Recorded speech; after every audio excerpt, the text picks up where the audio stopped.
Բարև ձեզ, հարցազրույցը շարունակում է արտագնահատողարկումները Գյումրիից, իմ հյուրը Մայր Հայաստան շարժման առաջնորդ Անդրանիկ Թևանյանն է, շնորհակալ եմ հրավերս ընդունելու համար, պարոն Թևանյան, մինչև Գյումրիում սպասվող ընտրություններին անդրադառնալը նախ կուզեմ գնահատեք իրավիճակը սահմանին, Սյունիքի սահմանամերձ գյուղերում վերջին օրերին մարդիկ կրակոցներ են լսում, Պաշտպանության նախարարությունը նախ փորձում էր հերքել, իսկ երկու օր առաջ արդեն հաղորդագրությամբ հաստատեց, որ եղել են կրակոցներ, բայց մի տարօրինակ ձևակերպում տվեց, թե դրանք չեն թիրախավորում Հայաստանի Հանրապետության տարածքը, ուստի իրենք այդ մասին հաղորդագրություններ չեն տարածում, այս ձևակերպումը երևի հենց ինքը մեկնաբանման կարիք ունի։ Քանի դեռ Նիկոլ Փաշինյանը Հայաստանում իշխանություն է, Հայաստանը միշտ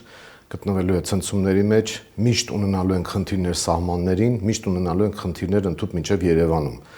Այն խաբեությունը, թե իբր խաղաղություն է բերվում, բոլորը արդեն տեսնում են, որ իրականությանը չի համապատասխանում։ Խաղաղություն կոչված համաձայնագիրը դա իրականում Հայաստանի շարունակական եւ փուլային պարտության գործընթացն է ենթադրում եւ սա է պատճառը, որ մենք հանդես ենք գալիս ամբողջական իշխանափոխության ծրագրով եւ մենք համոզված ենք, որ Նիկոլ Փաշինյանը ընդամենը իր անձնական անվտանգության, իր իշխանության խնդիրն է լուծում եւ ցավալի իրականությունն այն է, որ այդ իշխանությունը ինքը մուրում է Էրդողանից, սպասարկելով Ադրբեջանի նախապայմանները եւ պահանջները։ Ամբողջությամբ Հայաստանի իշխանությունը ի կատար է ածում այն պահանջները եւ բավարարում է այն նախապայմանները, որը առաջ է քաշում։ Ես ուղղակի ոչ թե վախեցնելու, այլ իրականությունը մեր քաղաքացիներին ներկայացնելու համար ասեմ, որ ադրբեջանական նախապայմանները Հայաստանի սահմանադրության փոփոխությունն է, անկախության հռչակագրից հրաժարումն է, Հայաստանի մեծամորի ատոմակայանի փակումն է, այսպես կոչված 300,000 փախստականների ադրբեջանցիների վերադարձն է Հայաստան, Հայաստանի ապառազմականացումն է, Հայաստանի ռազմատուգանքի վճարի պահանջն է, Արցախի հարցի վերջնական փակումն է, ԵԱԿ Մինսկի խմբի լուծարման ճանապարհով եւ ռուսական 102-րդ ռազմաբազայի հեռացումն է եւ ի վերջո Հայաստանի Հանրապետության լուծարումն է։ Սա է Նիկոլ Փաշինյանի խաղաղության օրակարգ կոչվածը, որը բացարձակապես չի բխում Հայաստանի Հանրապետության շահերից։ Եվ եթե մենք չենք ուզում Արցախի օրն ընկնել, ապա պետք է մերժենք այս քաղաքականությունը եւ իրական խաղաղություն ապահովենք Հայաստանի Հանրապետության համար։ Կանք արդեն ընտրություններին դուք խնդիր եք դնում ամբողջական իշխանափոխության եւ նշում եք, որ Գյումրիում այս ընտրությունների արդյունքները էական ու ազդեցիկ նշանակություն են ունենալու նաեւ այդ նպատակի իրագործման համար, այսինքն Գյումրիում իշխանազրկումը համարում եք ինչ որ մի առումով ստարտային ավելի մեծ գործընթաց գեներացնելու համար։ Տեսեք, 23 թվականից հետո, երբ մենք կորցրեցինք Արցախը Նիկոլ Փաշինյանի վարած քաղաքականության եւ արևմտաթուրքական լոբինգի արդյունքում, սա առաջին ընտրությունն է, որը ստանում է համապետական նշանակություն։ Գյումրին դառնում է Հայաստանի քաղաքական մայրաքաղաք է, դառնում, որովհետեւ այլ ընտրություն մինչև այդ process-ները, որ տեղի էին ունեցել, չի եղել եւ դա 23-ից հետո առաջին ընտրությունն է, որը համապետական նշանակություն է ստանում եւ Գյումրիի ընտրությունները այս առումով ոչ միայն քաղաքային են, ոչ միայն քաղաքական են, ներքաղաքական, այլ նաեւ անվտանգային, աշխարհաքաղաքական եւ նաեւ արժանապատվության, թասիբի, բարոյականության ընտրություն են։ Այս առումով գյումրեցիները շատ մեծ պատասխանատվության տակ են, որովհետեւ իրենց քվեարկությունը ամբողջ աշխարհին ցույց է տալիս, թե ինչպես է մտածում հայ ժողովուրդը, որովհետև աշխարհը, մեր բարեկամները, մեր թշնամիները, աշխարհաքաղաքական կենտրոնները հետևելու են Գյումրիի ընտրություններին եւ հասկանան, արդյոք հայ ժողովուրդը համաձայն է Նիկոլ Փաշինյանի առաջարկած Հայաստանի լուծարման ծրագրին, թե ոչ։ Այս առումով շատ կարևոր եւ պատասխանատու ընտրություններ են սպասվում Գյումրիում եւ պատահական չէ, որ մենք նաեւ այս հարցն ենք առաջ քաշում եւ տրամաբանական է իհարկե, որ ցանկացած ընտրություն լինում է քաղաքական, բայց մենք առավել քաղաքականացնում ենք այս ընտրությունները, նաեւ գյումրեցիներին տալով ընթացիկ զարգացման, հեռանկարային զարգացման ծրագրեր ու այս առումով տեսեք, եթե հիշում եք 21 թվականին այս իշխանությունները խաբեությամբ, թե իբր խաղաղություն են բերում, եկան իշխանության եւ մենք դրանից հետո կորցրեցինք Արցախը։ Եթե հիմա Գյումրիում քաղաքացիական պայմանագիրը վերարտադրվի, մենք կարող ենք կորցնել Սյունիքը, հետագայում մենք կարող ենք կորցնել ամբողջ Հայաստանը։ Այս առումով գյումրեցիները շատ լուրջ ընտրության առաջ են կանգնած եւ այդ հնարավորությունը նրանց առաջ բացված է, որպեսզի մերժեն քաղաքացիական պայմանագրին Գյումրիում եւ հետագայում հիմքեր ստեղծեն ամբողջական մերժման համար եւ հեռացնեն Նիկոլ Փաշինյանին այս Այսինքն գյումրեցիների քվեն ինչ որ առումով արտացոլելու է հասարակական տրամադրությունները եւ այս իշխանության նկատմամբ վստահության ինչ որ ցուցիչ է լինելու։ Այո, քաղաքացիական պայմանագիրը, եթե հիշում եք Նիկոլ Փաշինյանի գլխավորությամբ իշխանազավթում իրականացրեց այստեղ, եւ ես ուզում եմ ուղղակի գյումրեցիներին տեղեկացնել, որ եթե իրենք քաղաքական պատասխանատվության բաղկացուցիչը չեն տեսնում որևէ տեխնացուի մոտ, ապա կարող է նույն ճակատագիրը կրկնվել հետագայում։ Մենք ունենք Բալասանյան դաշինքը, որը կարծեմ 2 թե 3 կուսակցության միավորում էր։ Ձևավորել էր իշխանությունը։ Ֆորմալ առումով։ Դա դաշինք էր, որը անվան դաշինք էր տեխնացուի, բայց մենք հետագայում տեսանք, որ որևէ քաղաքական ուժ, որևէ պատասխանատվության հարց չբարձրացավ, որ այսինչ է կանում, ինչ է գյումրեցիների քվեն գողանում։ Մեր պարագայում Մայր Հայաստանը այն ընդդիմադիր ուժն է, ես կասեի միակ ընդդիմադիր ուժն է, որը քաղաքական պատասխանատվությամբ է մտել այս ընտրություններին։ Մենք չենք թաքցնում, որ սա մեր դեմքով ընտրությունների մասնակցելու գործընթաց է։ Մենք ունենք տեխնացու իդեմս Կարեն Սիմոնյանի, որը գործարար միջավայրից է եկել եւ իր կարողությունները կարող է բերել Գյումրիի զարգացմանը։ Մենք ունենք թիմ, որը երիտասարդության ու փորձի համադրություն է։ Մենք ունենք ծրագիր, ընդ որում միակը, որը Գյումրիի հերանեկարային զարգացում է առաջարկում եւ մենք չենք ուզում խաբել գյումրեցիներին, որ 14 միլիոն տարեկան բյուջե ունենալով դոլարի այդքան բյուջե ունենալով կարելի է հրաշքներ գործել։ Մենք ասում ենք, որ ընթացիկ կառավարումը կարելի է բարելավել բնականաբար, բայց որպեսզի հերանեկարային զարգացում լինի եւ Գյումրին դուրս գա աղետի գոտու պիտակավորումից, մենք առաջարկում ենք հերանեկարային զարգացման ծրագիր, իդեմս ազատ տնտեսական գոտու ծրագրի եւ Գյումրին հարկային ռեժիմի առումով ազատ քաղաքի տրամադրման։ Այս առումով մենք նաեւ բանակցություններ ենք վարել, նախնական համաձայնություններ ենք ձեռք բերել մեր ռուս գործընկերների հետ, որ իրենք կարող են գալ այստեղ ներդրումներ անել եւ սա նաեւ նորից մեր լրացուցիչ այն գործոնն է, որը մենք առաջարկում ենք գյումրեցիներին եւ ի վերջո կա քաղաքական պատասխանատվություն։ Մայր Հայաստանը չի թաքնվել տարբեր տեխնացուների տակ։ Մեր տեխնացուն չի թաքնվել տարբեր կուսակցությունների տակ։ Մենք բաց տեքստով ենք մասնակցում եւ գյումրեցիներին ասում ենք դուք ունեք այլընտրանք։ Այլընտրանքը հետեւյալն է, կամ այս ներկա մղձավանջային վիճակը լինի, որը հետագայում նաեւ բոլորիս դրան առաջ է չոքեցնելու խնդիրները անվտանգային, այսինքն քաղաքացիական պայմանագրի մղձավանջը կա եւ այն վատ կառավարումը, որը մենք տեսնում ենք տարբեր համայնքներում, այդ թվում Երևանում, եւ կա այլընտրանքային տարբերակ իդեմս Մայր Հայաստանի եւ Կարեն Սիմոնյանի, որը մենք տեսնում ենք որպես իրական այլընտրանք, որպես քաղաքապետի տեխնացու։ Եթե չեն ուզում մարդիկ վերադառնալ անցյալին, եթե չեն ուզում ընտրել ներկա մղձավանջը, մենք գյումրեցիներին ասում ենք դուք ունեք ընտրության հնարավորություն։ Հետո շատերը միշտ ասում են, չէ, բա մենք ընտրության հնարավորություն չունենք։ Ոչ, այդպես չի։ Դուք ունեք քաղաքական թիմ ընտրելու հնարավորություն, դուք ունեք տեխնացուի, որը կարող է էական նոր մոդելներ բերել Գյումրիի կառավարման համար եւ դուք ունեք պատասխանատու քաղաքական միավոր իդեմս Մայր Հայաստանի, որը ստանձնում է այդ պատասխանատվությունը։ Այսինքն մենք ունենք այդ ընտրության հնարավորությունը եւ գյումրեցիները կարող են ընտրություն կատարել։ Պարոն Թևանյան, դուք խոսեցիք ձեր հերանեկարային ծրագրի ազատ տնտեսական գոտու մասին եւ դուք եւ ձեր ուժի ներկայացուցիչները խոսում են արդեն նախնական պայմանավորվածությունների մասին ռուսական շրջանակների հետ, սա եւս պիտի կապենք աշխարհաքաղաքական հերանեկարի մասով ձեր տեսլականի հետ, այսինքն դուք տեսնում եք զարգացումը տնտեսական առումով ռուսական ներդրումներ Գյումրի բերելու առումով, դուք տեսնում եք անվտանգային տեսանկյունից ռուսական ռազմաբազայի պահպանման հնարավորությամբ եւ ըստ էության աշխարհաքաղաքական ուղու երկրի ավելի լայն եթե նայենք, ելի դուք տեսնում եք գործընկերների հետ դաշնակցային հարաբերությունները վերականգնելու հարթությունը։ Այո, տեսեք, մենք 21 թվականից հետո եւ հատկապես 22-ին, երբ որ Պրահայում որոշում ընդունվեց, որ Արցախը պետք է ճանաչել Ադրբեջանի կազմում, մենք աղաղակում էինք այդ մասին, որ Նիկոլ Փաշինյանը Մակրոնների, Միշելների խավորությամբ եւ Բայդենի դրդմամբ եւ հիմնական կառավարմամբ Արցախը հանձնեցին եւ դա աշխարհաքաղաքական խնդիր էր, որովհետեւ ուզում էին նաեւ Ռուսաստանի հարցը լուծել, իրենք կարող է չէին ուզում Արցախի էթնիկ զտում, բայց հիմա սրիկայաբար ասում են մենք ցավում ենք այդ ամեն ինչի համար, բայց հիմա եկել է Հայաստանի ժամանակը եւ բոլոր կենտրոնները ասում են մենք ողջունում ենք եւ ասում են տեսեք ինչ աջակցություն ունի Հայաստանը, աջակցություն չունի։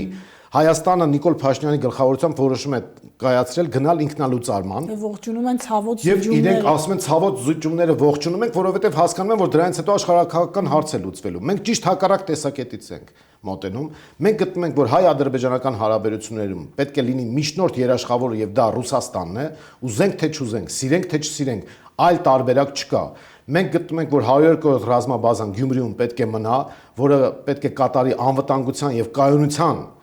դերակատարում։ Եվ այս առումով, այո, մենք գյումրեցիներին ասում ենք, որ ձեզ ձեռքում է հայ ժողովրդի ճակատագիրը։ Հիմա եթե դուք ընտրում եք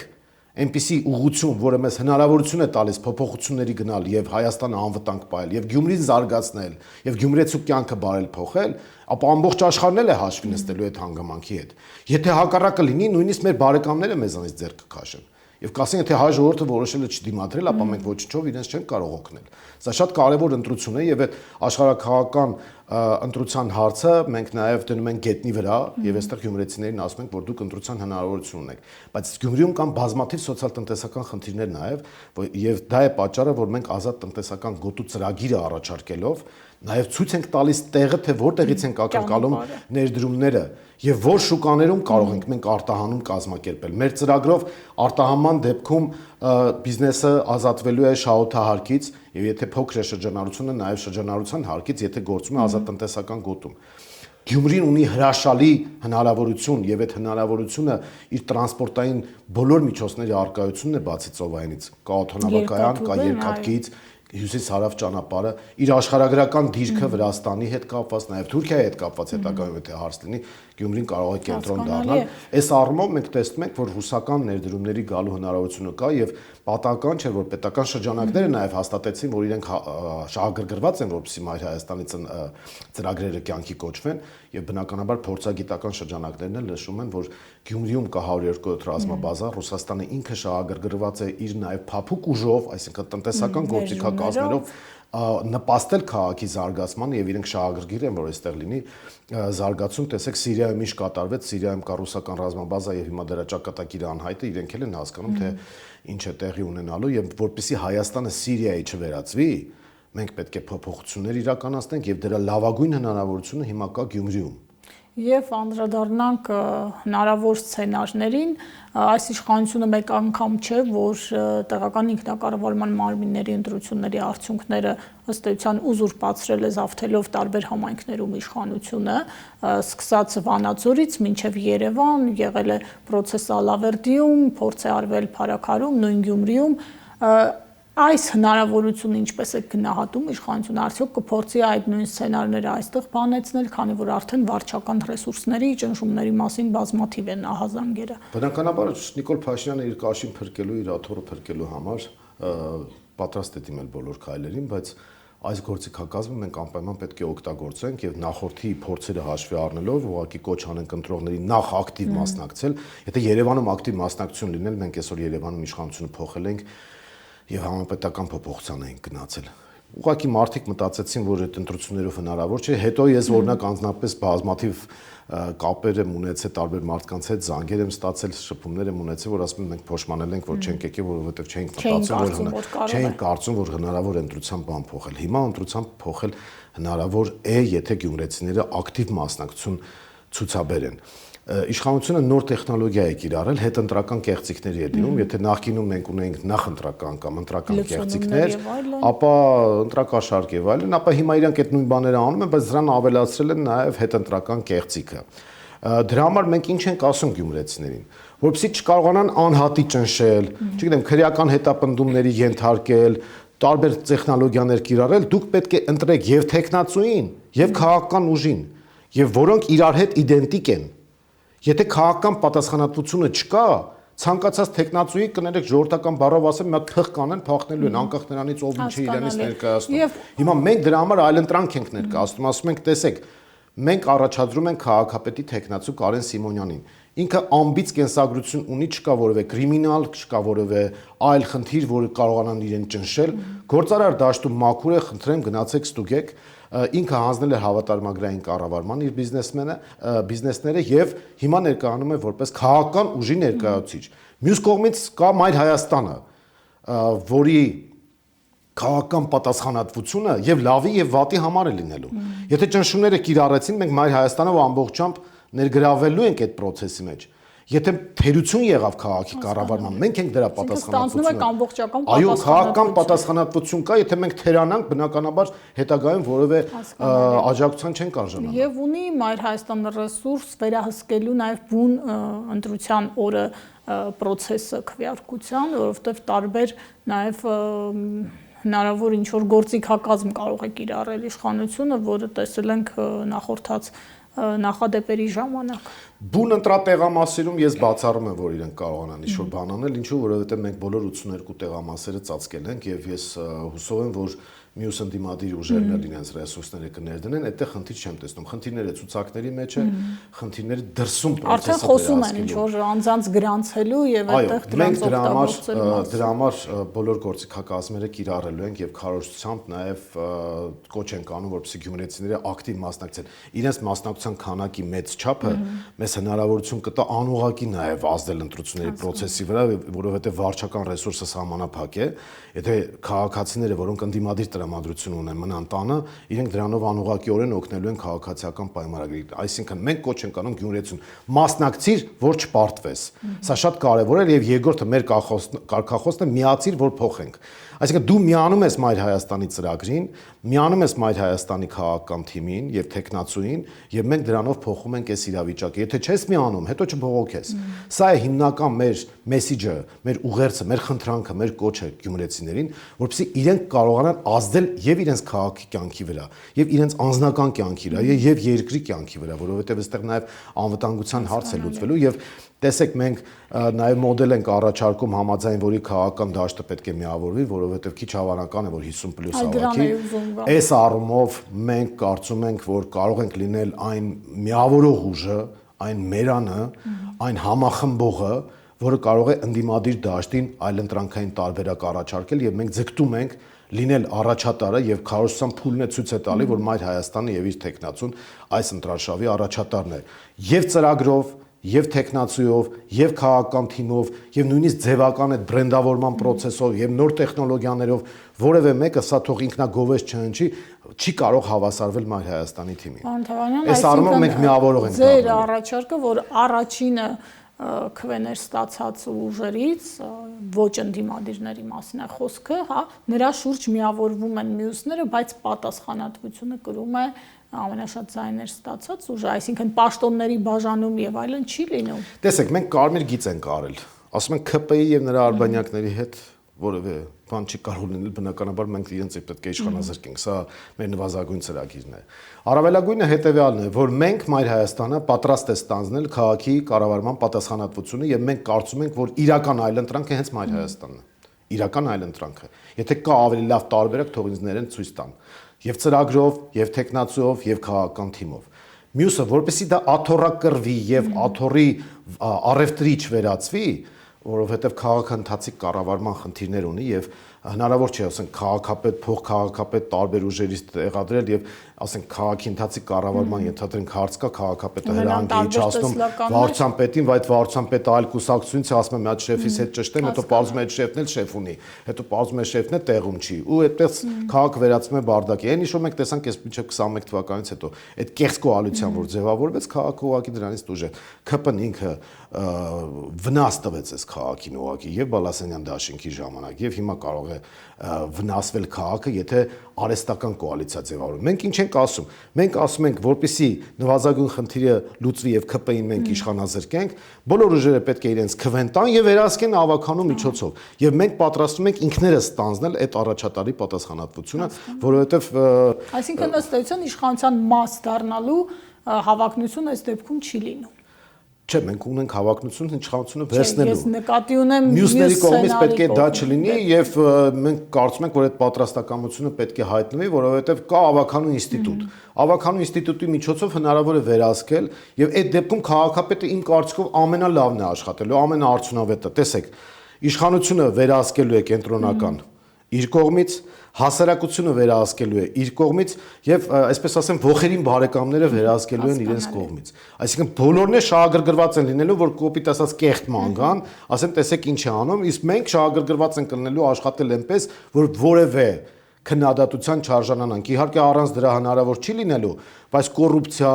թալան, ոչ թափանցիկություն, վատ կադրային քաղաքականություն եւ այլն, դրանք բացառվում է այդ դեպքում, որովհետեւ դու 10 կողմից վերահսկող ունես եւ այս դեպքում մենք կարող ենք ցույց տալ մի մոդել, համաձայն որի ընդդիմադիր քաղաքապետը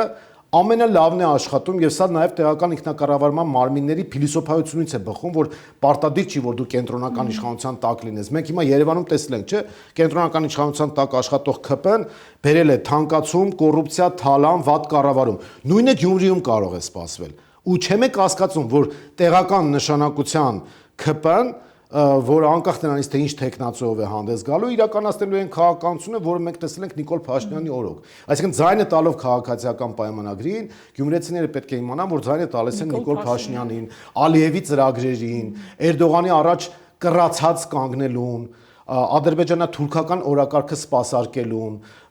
ձայնը տալու են այն իրենցից բնութագրմամբ ուսապարկերին, որոնք այս երկիրը հասցրել են այս վիճակին։ Մեր երկիրը այդ առևտրի առարկան չի կարող դառնալ եւ հիմա գյումրեցիները, որ միշտ նաեւ ոչ առանց հիմքի հպարտանում են, որ իրենք ուրիշ կարգի են, իրենք հայ ժողովրդին տվել են տարբեր մտավորականներ, մարզիկներ եւ այլն, հիմա իրական գլուխ գովալու տեղը եկել է։ ԿՊ-ի հարցերը լուծում են եւ բոլորս այսպես գլուխ են խոնարհում գյումրեցիների առաջ, ասում են դուք ամեն ինչ արեցիք, որպեսզի մեր երկիրը փրկվի։ Այս հնարավորությունները գյումրեցիները ունեն։ Եվ վերջին հարցը հետընտրական հնարավոր սցենարներ կանխատեսում եք։ Ես սցենարներից ամենաշատը ոչ թե կանխատեսեի, այլ կցանկանայի, որ հետընտրական փոփոխությունների սցենարն եմ ես ուզում որ լինի եւ մենք բոլորս միասին հաղթանակ տոնենք, այդ առումով ես ոչ թե կանխատեսում, այլ ցանկություն ունեմ եւ ամեն ինչ անում ենք, որպեսզի այդ ցանկությունը կյանքի կոչվի։ Երկու օրից արդյունքները կտեսնենք, շնորհակալ եմ հարցազրույցի համար, հարցազրույցին սպասեք վաղը։